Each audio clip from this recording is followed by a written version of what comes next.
I'm introducing a bill to completely eliminate the H-1B visa program, which has been riddled with fraud and abuse and has been displacing American workers for decades. My bill will also restore the original intent of the visa, for it to be temporary. These visas were intended to fulfill a specialty occupational need at a given time. People should not be allowed to come and live here forever. We thank them for their expertise, but we also wish them well so they may return to their home country. My bill will take away the pathway to citizenship, forcing visa holders to return home when their visa expires. My dear fellow Americans, I'm introducing a bill to completely eliminate the H-1B visa program, which has been riddled with fraud and abuse and has been displacing American workers for decades.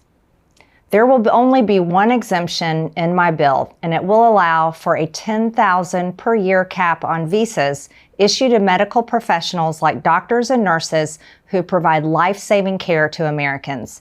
However, even this $10,000 per year cap will be phased out over 10 years to allow us time to build our own pipeline of American doctors and physicians. My bill will also restore the original intent of the visa, for it to be temporary.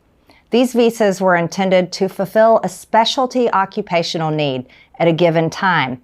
People should not be allowed to come and live here forever.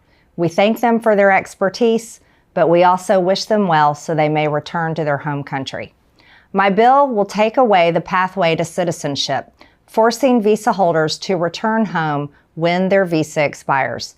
In order to build our pipeline of American doctors and medical professionals, my bill will also prohibit Medicare-funded residency programs from admitting non-citizen medical students into their programs. Just last year alone, there were over 9,000 doctors in the U.S. who graduated from medical school but were left without a residency placement.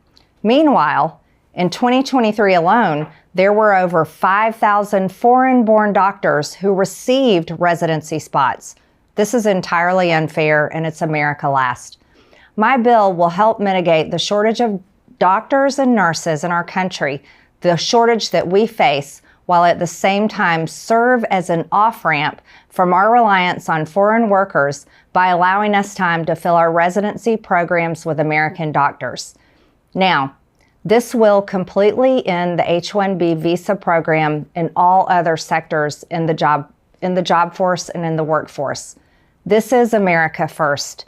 It's time to put American citizens first instead of foreigners first. And this has gone on, and this has been an abuse for far too long. Americans deserve a future, they deserve a chance, and I believe Americans are the most talented people in the world, the most creative, and I want them to have their American dream. Thank you. Thank you, Mr. President. One of the most abused visa systems in our current immigration system has been the H-1B non-immigrant visa program. This is supposed to allow highly skilled laborers who work in fields that Americans don't work in to come into the United States of America. What this proclamation will do is raise the fee that companies pay to sponsor H-1B applicants to $100,000. This will ensure that the people they're bringing in are actually very highly skilled and that they're not replaceable by American workers. So it'll protect American workers, but ensure that companies have a pathway to hire truly extraordinary people and bring them to the United States to work. We need workers. We need workers. We need great workers. And this pretty much ensures that that's what's going to happen. I think, Sean, do you agree with that? Well, they're $100,000 per year. So the whole idea is no more will these big tech companies or other big companies train foreign workers. They have to pay the government $100,000, then they have to pay the employee. So it's just not economic. If you're going to train somebody, you're going to train one of the recent graduates from one of the great universities across our land, train Americans, stop bringing in people to take our jobs. That's the policy here, $100,000 a year for H-1B visas, and all of the big companies are on board. We've spoken to them about the gold card. They love it. They love it. They really love it. They need it. Go ahead, Sean. Mr. President, it seems like there's two categories of visa programs. The H-1B that a lot of people believe take American jobs, and then the gold card and programs like EB-5 that add value and jobs to America. Is that sort of how you look at the visa program? Well, ideally, look, if somebody's got the people, they're not going to want to spend $100,000 as an example in your second category. So it's not taking jobs. And we need certain jobs. We need certain skilled jobs that we don't have.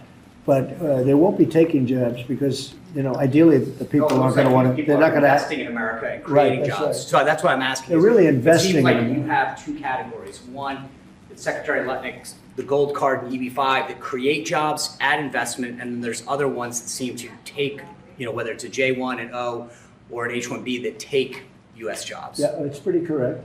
I would say that's a correct assessment. But the main thing is we're going to have great people coming in, and they're going to be paying.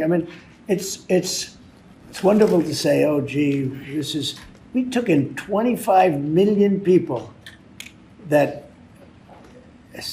look, many criminals, jails were opened from Venezuela, from many other countries, and they were let out of jail and poured into our country, our poor country, how it suffered with this stupid president that we had and the stupid people that surrounded him right around this desk, these liberal, crazy people that have destroyed, they could have destroyed. If we didn't win this election, our country would have been dead.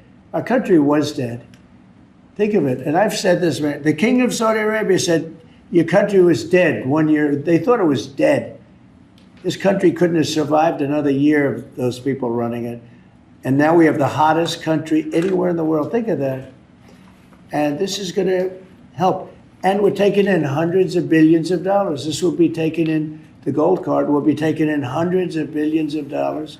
And companies will be able to keep some people that they need. They need people of expertise, great expertise. And I think it's going to be a fantastic thing. And we're going to take that money and we're going to reduce taxes. We're going to reduce debt. We have a very, very strong country. We assuming everything works out great with the lawsuit that we have a lawsuit that's inspired by foreign countries that ripped us off for 25 years. But assuming we win that, we hopefully win it in the Supreme Court of the United States.